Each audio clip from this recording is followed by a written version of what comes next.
I've been in sales for over 17 years, specializing in outbound sales, primarily over the phone, also known as cold calling. I've led sales teams at several venture-backed startups and have started and exited several companies as a serial entrepreneur. I've built programs that trained and placed hundreds of SDRs into tech sales, and most recently, I founded a company that is taking the market by storm called Phone Ready Leads, which is now Titanx. In this video, I'm going to give you 17 years of hard-earned cold calling lessons that will give you more conversations, more meetings, and more revenue. By the way, if you click the link in the description, you can join my private school community for group coaching, accountability, and network with other sales reps. Would love to see you on the front lines. Cold calling tip number 1, the phone is king. In 2025, it might surprise you that cold calling is still the most cost-effective and efficient channel to reach an audience. Let me just give you a couple stats over the years, right? Looking back in 2019, Outreach actually put out a study saying, what does a successful multi-channel outreach sequence look like? And their stats were as follows. You should target a 12.9% response rate on a multi-channel sequence via outbound. If you send 250 outbound emails, you can expect about 3% to reply via email. The rest would come from other channels. That would be a callback, a LinkedIn response, or actually catching somebody on the phone.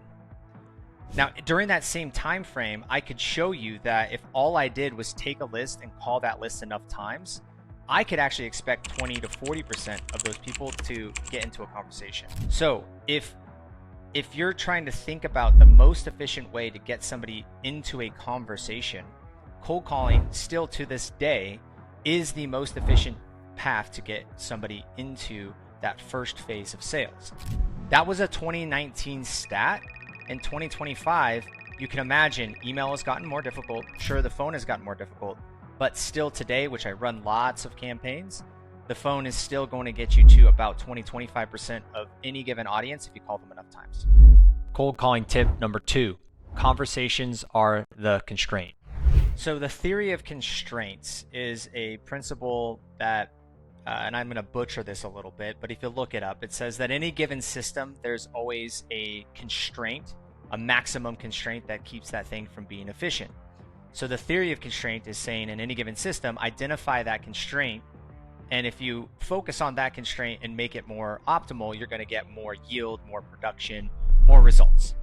And so if you think about cold calling and outbound, it is a system. And when it comes to cold calling or outbound in general, the number one constraint we have is what? Getting people into a conversation, or said differently, getting somebody on the phone. Dial to connect rate. How many dials does it take to get somebody on the phone? So one of the biggest challenges that I've thought about for years using the theory of constraint in cold calling is, how do we eliminate the number of dials it takes to get somebody on the phone? That is something that I've perfected over the last 17 years. I'm going to share some of those insights today. Cold calling tip number 3, eliminate wasted dials.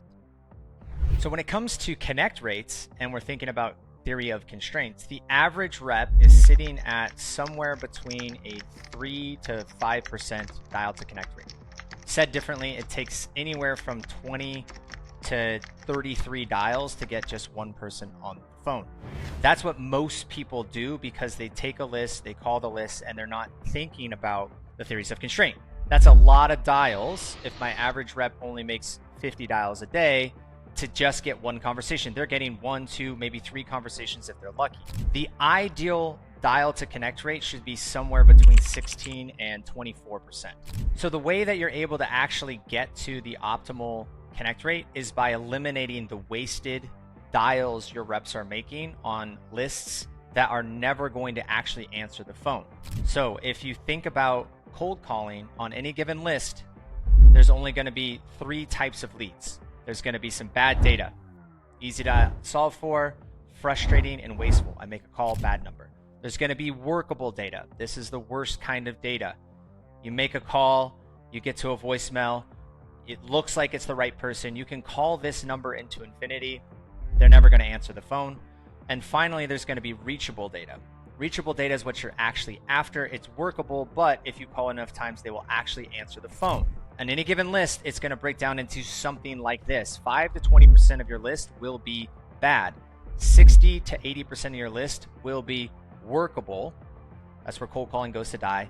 And 20 to upwards of 40% might be reachable. The way that you get to a 16 to 24% connect rate is by eliminating all the bad data and all the workable data before you send lists to your sales organization.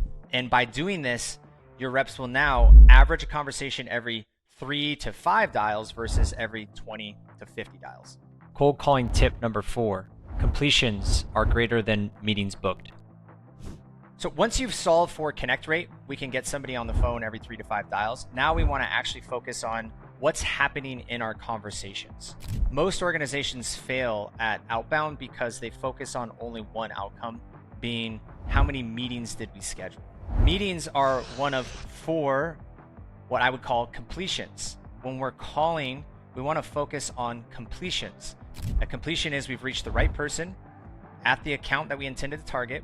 This is the person on the list, not an admin, not a gatekeeper. It's the intended target. They actually allowed us to share what we had to offer, why we were calling, and we get to an effective yes, that's a meeting, maybe an activation, no, not me, and not now. Okay, so I want to get to a yes, no, not me, not now. And a completion is so important because it gives us insights into the most important levers we can pull at the top of the funnel, meaning, are we actually targeting the right people? Are we saying the right things? And if we are on track, of course, the meetings will come. That's one of the completion's outcomes. But by getting a holistic approach, we can actually come in and identify where we're struggling and ensure that we are coaching our reps on the things that they need to be coached on, or improving our lists so that we are effective in our outbound strategy.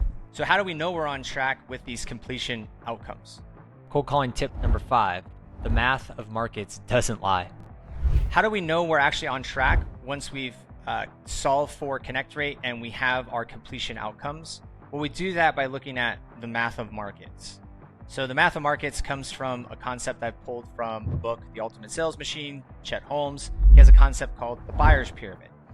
Buyer's pyramid gives us the general math of any given market at any given time. So in any given market at any given time, we know that around 3% are buying now. We know that around 7% are open to it. We know that 30% aren't really thinking about it.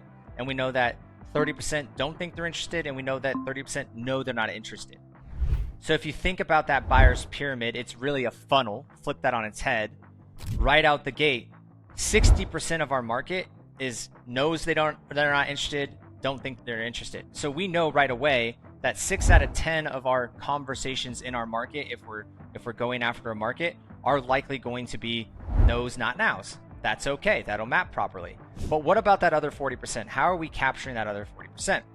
Well, 10% should, in theory, be blind squirrel gets a nut, likely meetings, right? They're buying now or they're open to it. So as long as we have our right message to market fit, 1 out of 10 conversations should be moving forward because the market is open to it or actually buying right now.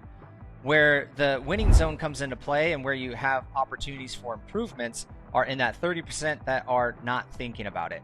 And that's where you either focus your attention on messaging strategies to improve not just trying to get people into meetings, but actually trying to educate the market with content, information, getting that exposure to what you're doing and educating the folks on why they might want to be open to it now versus later, or ultimately understanding that that other 30%, even if you're not scheduling now, should be followed up in a more timely manner so that we can drive them into the buying window faster and stay ahead of our competition.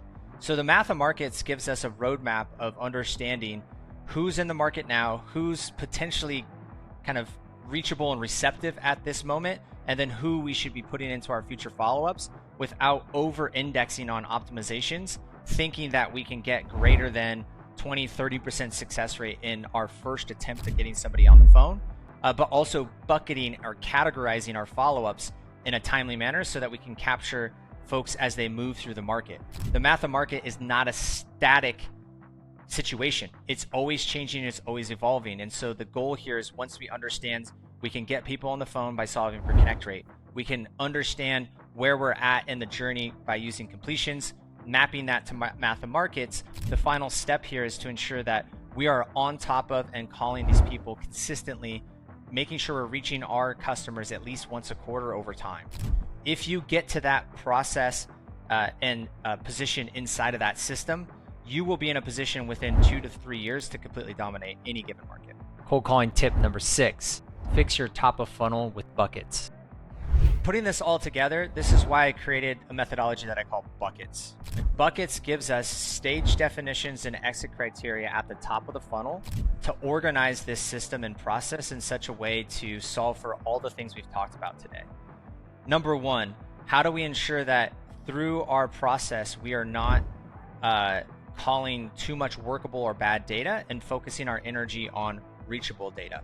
Number 2, how do we focus our attention on leads that are closest to that buying window first and working them backwards? So buckets is a methodology at the top of the funnel that puts all this together, creating those stage definitions and exit criteria to streamline your process from how do I take a lead from we've never connected, uncontacted, to working, should I be working you in which channels, to priority, I've reached you in a channel and when should I be following up, to ultimately that scheduled meeting, which we're all usually after and understand what to do from there in any sales motion. Buckets gives you these clean stage definitions and exit criteria to ensure that you can stay on time and focused in the process. The North Star for me as a sales leader has always been, if my sales organization is not in a scheduled interaction with a customer, they should have a system and a process to click a few buttons and be in their next best conversation. Buckets is the methodology that allows you to actually achieve that in a short period of time. If you want to learn how to stay on top of best practices, learn the methodologies that will allow you to consistently not only meet but beat your quota, take a look at the school community, join for group coaching sessions and learning and network with other reps just like you. And if you like this content and you want to learn more, make sure to subscribe to the channel below.